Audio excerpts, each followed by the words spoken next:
Sam straightened his back at his desk. The director cued the intro music, called for quiet on set, and handed the floor back to Sam, who rallied the troops a final time. "Let's give it our all." The intro music swelled, and Sam started talking. Despite a career in television, Beth was still struck by the dazzle of it. Sam Mitford seemed to switch to Mr. Midnight in a breath, calm blue eyes locked forward on camera one.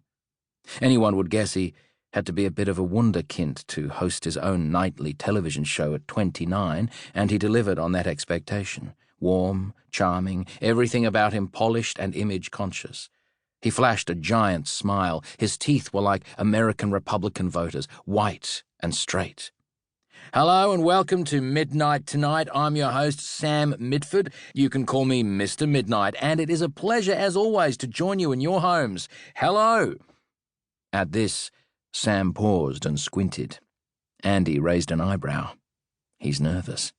Beth patted the air with her hand. "Settle down, no big deal." Though she did think it was rare for Sam. It wasn't a problem yet. Sam straightened his tie and cleared his throat. "Hello and welcome.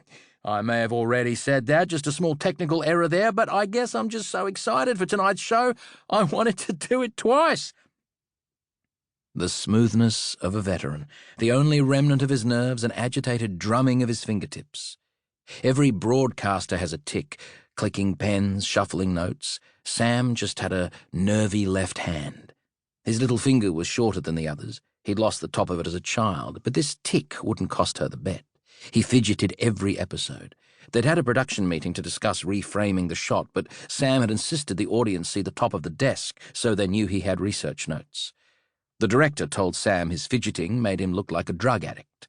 Sam told the director his face made him look like a fuckhead. That meeting was 4 hours Beth would never get back, and the shot remained unchanged. So the finger drumming was par for the course.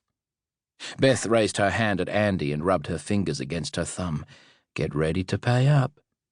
"Let's look back at the week that was." Sam spun into a quick recap of each of the week's headline stories, followed by a one-liner. This was classic television monologuing. Politicians kicked off the roasting tonight, as they could always be relied upon to take a gormless photo in a public place. These gaffes were displayed in triplicate on the plasma screens behind Sam. Canned laughter followed each zinger on the broadcast, just in case the warm-up guy, by now jumping around and flapping his arms like a bird, wasn't drawing enough from the crowd. After the pollies came the celebrities, equally reliable for their divorce rates and loose social media fingers. They were easy targets, but more photogenic than the pollies. It also helped to have beautiful people on screen, because people channel surfing often mistake attractiveness for interesting and dawdle on the channel change. If talking about a divorce, they always used the photo of the wife, for example. Bikinis helped, sure. Beth was a feminist, but she knew what got ratings. The more beautiful or wealthy people they showed, the less it felt like punching down. Speaking of, the next section was sports scandals, which Sam jovially introduced with, "Right, let's check in with who's been drinking their own piss this week." Behind him, a tacky 3D title, "Who's Been Drinking Their Own Piss," whirled onto the plasmas, landing with a shake and a rock slide of cartoon debris. In this segment, Sam would run through the headlines and decide whether a sports person's revelry was better or worse than the guy who had been caught urinating in his own mouth. If it was decidedly worse, and Sam deemed it a pisser, he presented them an honorary golden trophy that had a little fountain on it. Beth had the pleasure of explaining to any international guests that yes, the piss drinking had actually happened, and no, it wasn't a typical Australian pastime. Sam was halfway through the pisses when he faltered again. This time he reached under the desk with his right hand, fidgeted for a second, then, barely noticeable on the screen and under his foundation, Beth saw the pall on his cheeks. He was fiddling with the ring in his pocket, she realized. And he wasn't going to do it. Coward. Andy mouthed at her from across the studio 2 syllables, pursed lips, pulling back against his teeth. Unmistakable. Pussy. Right, Sam was talking again, but the recovery was not as smooth this time. He looked down at his script as if it might give him the support he wasn't getting from the prompt.